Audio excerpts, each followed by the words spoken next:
প্রকল্প সমুদ্র মন্থন, জ্বালানি নিরাপত্তায় ভারতের নতুন চালক নাকি বৈশ্বিক অনিশ্চয়তার মুখে এক বড় ঝুঁকি। বিশ্ব রাজনীতি ও ভূ রাজনীতির চরম উত্তেজনাকর মুহূর্তে ভারত তার বহুল আলোচিত সমুদ্র মন্থন প্রকল্পের মাধ্যমে অফশোর তেল ও গ্যাস অনুসন্ধানে $8.8 বিলিয়ন এক বিশাল পরিকল্পনা গ্রহণ করেছে। আমদানিকৃত অপরিশোধিত তেলের উপর ভারতের প্রায় 90% এবং প্রাকৃতিক গ্যাসের উপর 50%-এর নির্ভরতা কমানোই এই প্রকল্পের মূল লক্ষ্য।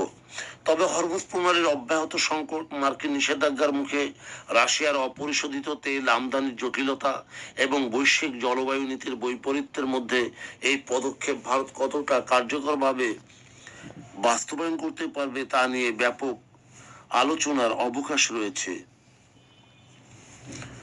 বঙ্গোপসাগর, আরব সাগর এবং আন্দামান দ্বীপপুঞ্জের নিষিদ্ধ ও গভীর সমুদ্র এলাকা উন্মুক্ত করে ভারত হাইড্রোকার্বন মজুদ 1.6 বিলিয়ন টন থেকে 2.2 বিলিয়ন মেট্রিক টনে উন্নীত করার লক্ষ্যে এই প্রকল্প হাতে নিয়েছে। প্রতিটি গভীর সমুদ্রকূপে খনন খরচের 50% অর্থাৎ সর্বোচ্চ $70 মিলিয়ন পর্যন্ত সরকারি ভর্তুকি দেওয়া হচ্ছে, যা আন্তর্জাতিক অনুসন্ধানী সংস্থাগুলোকে আকৃষ্ট করার চেষ্টা। দেশীয় সমুদ্র বন্দরগুলোর ব্যবহার বৃদ্ধি এবং স্থানীয় ম্যাটেরিয়াল ও সাব কন্ট্রাক্টরদের জন্য একটি বড় ধরনের প্রবৃদ্ধির সুযোগ তৈরি করবে।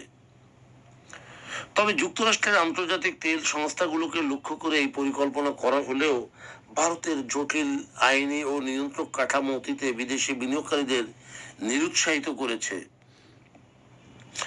অতীতে কেয়ার্ন এনার্জির সাথে পূর্ববর্তী তারিখ থেকে প্রযোজ্য কর নিয়ে ভারতের দীর্ঘ আইনি লড়াই ও $1.7 বিলিয়ন ক্ষতিপূরণ দেওয়ার ঘটনা বিদেশি বিনিয়োগকারীদের মধ্যে এখন ট্রাস্ট ডেফিসিট বা বিশ্বাসের ঘাটতি বজায় রেখেছে।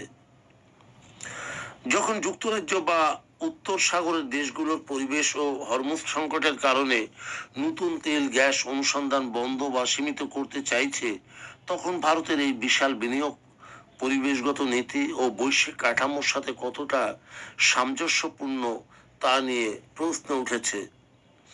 ভারতের জ্বালানি নিরাপত্তার জন্য এই ঝুঁকি গ্রহণ করা সময় উপযোগী হলেও কেবল বিশ্বাস যে বিশাল ভর্তুকি দিয়ে আন্তর্জাতিক সংস্থাগুলোকে টানা সম্ভব নয়। আমলাতান্ত্রিক জটিলতা কমানো, কর কাঠামোর স্থায়ী নীতি নিশ্চিত করা এবং আন্তর্জাতিক বিনিয়োগকারীদের অবস্থা এবং তাদের আস্থা ফেরানোই হবে সমুদ্র মন্থন প্রকল্পের সাফল্যের মূল চাবিকাঠি।